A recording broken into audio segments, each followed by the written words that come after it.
الحمد لله نحمده ونستعينه ونستغفره ونعوذ بالله من شرور أنفسنا ومن سيئات أعمالنا والصلاة والسلام على رسول الله الأمين وعلى آله وصحبه ومن تبعهم بإحسان إلى يوم الدين.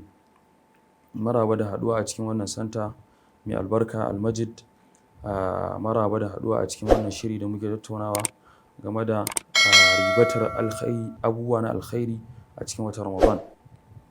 Hakika daga cikin abubuwan da zamu ribata a cikin Ramadana shine sadaka da ciyarwa. Lallai sadaka aba ce da Allah ya hore mu da yinta, manzon Allah sallallahu alaihi wasallama ya hore mu da yinta. Sadaka tana kashe fushin Allah subhanahu wataala. Manzon Allah sallama ya kwadaitar da mu, har yake cewa duk wanda ya ci da mai azumi to za a bashi ladan wannan mai azumin ba tare da shi ma mai azumin an ainihin rage mai nasa ladan ba.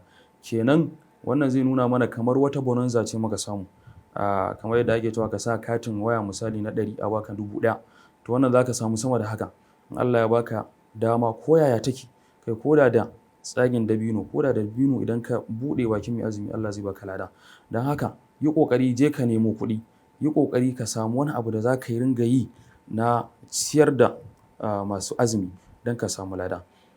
Manzon Allah sallallahu alaihi wasallama ya kasance mai yawan sadaka ne, kamar yadda ya zo a cikin hadisi, kana rasulullahi sallallahu alaihi wasallama ajwadan nas, kuma manzon sallama wa kana ajwad ma yakunu fi Ramadan, ya kasance mai yawan kyauta ne, amma kyautansa tana karuwa tana nunkuwa a cikin watan Ramadan a yayin da Jibril yake zuwa gare shi, yake mudarasa alqur'ani a gare shi.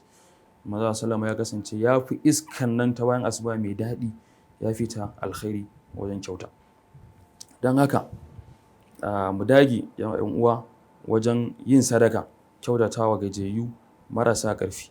Ko da unguwarku ka san akwai wanda marasa ƙarfi ne, wataƙila wata bazawara ce ba ta da yadda za ta yi, wani wataƙila tsoho ne ba shi da yadda zai yi, wani wataƙila rashin lafiya ya girke shi a gida baya iya fita balantana nemo wa ƴan uwansa iyalinsa.